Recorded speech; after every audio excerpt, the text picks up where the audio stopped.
आदरणीय साथीहरू, थुप्रै खाले शिक्षकहरू हामी छौँ। स्थायी शिक्षक छौँ, अस्थायी करार शिक्षक छौँ, राहत शिक्षक छौँ, सामयिक उच्च माविका शिक्षक छौँ, सिकाइ अनुदानका शिक्षक छौँ, बाल कक्षाका शिक्षक छौँ, प्राविधिक धारका शिक्षक छौँ, विशेष शिक्षाका शिक्षक छौँ, संस्थागत विद्यालयका शिक्षक छौँ, सामुदायिक विद्यालयमा कार्यरत निजी स्रोतका पनि शिक्षक छौँ, त्यसै गरी विद्यालय कर्मचारी छौँ। हामी सबैका धेरै समस्या छन्। यी समस्याको बारेमा नेपाल शिक्षक महासंघले 24 बुँदा जारी गरेको छ। त्यो बारे आज म व्याख्या गर्न गइरहेको छैन। तर सबै शिक्षक साथीहरूको पीडा, सबै शिक्षक साथीहरूको समस्या महासंघका समस्या हुन्। यी समस्याको समाधानको कर्तव्य महासंघको कर्तव्य हो। त्यो कर्तव्यप्रति हामी सचेत र प्रतिबद्ध छौँ। नेपाल शिक्षक महासंघले नयाँ अग्रगामी विद्यालय शिक्षा ऐन जारी गर्न राज्यलाई बाध्य पुर्याएर यी सबै समस्याको समाधान गर्नेछ। आदरणीय अस्थायी प्रकृतिका शिक्षक साथीहरू, 2081 भित्र हामीले विद्यालय शिक्षा ऐन जारी गर्ने हो। 2082 भित्र तपाईहरुलाई स्थायी गर्ने हो। आदरणीय साथीहरू, गान्धीले भन्नुभएको थियो, मनबाट डरलाई निकाल्दिनुहोस्, संसारको कुनै तागतले तपाईलाई दबाउन सक्दैन। म सिंहदरबारभित्र बस्ने ठूला ठूला कुर्सीहरूमा बस्नेहरूलाई चेतावनी दिन चाहन्छु। नेपाली शिक्षक कर्मचारीले मनबाट भय निकालिसकेका छन्। यिनीहरूलाई अब कुनै तागतले दबाउन सक्ने छैन। हामी हाम्रो लक्ष्य भेदन गरेर छाड्नेछौँ।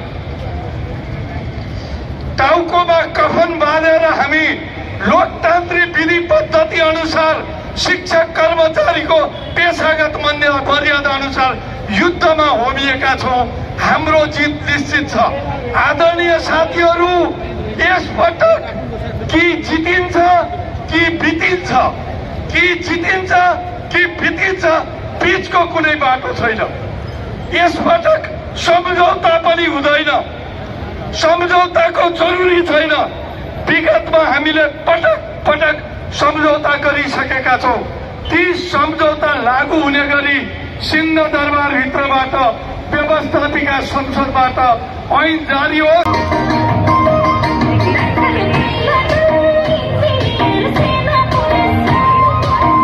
पनि सरकारलाई पुगेन भने नेपाली शिक्षक कर्मचारीहरू अब रगत दिन तयार छन्। हामी रगत दिन तयार छौँ। अब रगत बग्न शिक्षक महासंघको अध्यक्षबाट सुरु हुन्छ, आबद्ध सम्बद्ध संस्थाको अध्यक्षहरूबाट सुरु हुन्छ। आदरणीय साथीहरू, यो पछि लगत्तै राष्ट्रिय समितिको बैठक बस्दैछ। बैठकपछि हामी दलका कार्यालयहरू घेर्दैछौँ। यी दलका कार्यालयहरू घेर्दैछौँ। त्यसपछि हामी अनसन बस्दैछौँ र अन्त्यमा देशभरिका सबै विद्यालयहरू बन्द गरी सबै शिक्षक कर्मचारी काठमाडौँमा आएर चाहे वैशाख बितोस् चाहे जेठ बितोस् त्यो ऐन जारी गर्न नभएसम्म नफर्किने गरी हामी आन्दोलन गर्दैछौँ।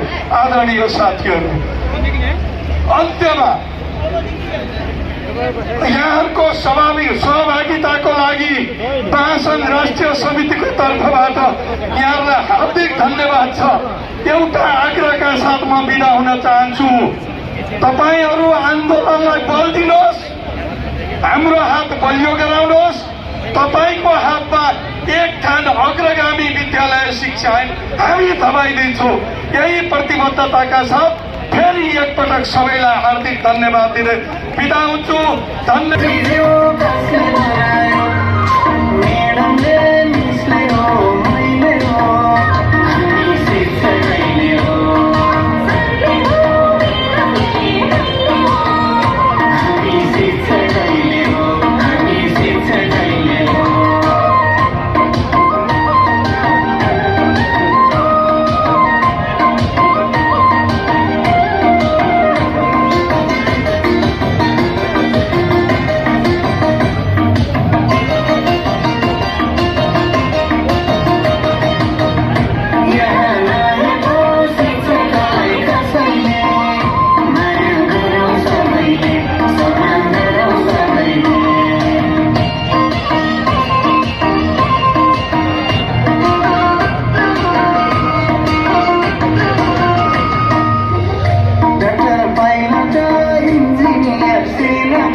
गर्न सरकार, संसद, राजनैतिक दल सबैलाई बाध्य पार्नेछौँ।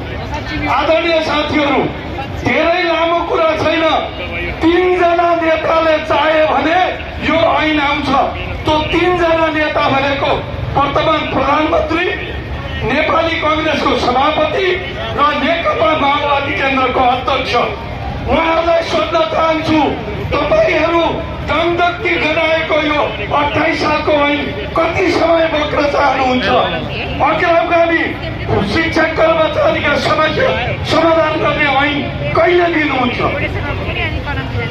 आदरणीय साथीहरू, मैले बारम्बार भन्ने गरेको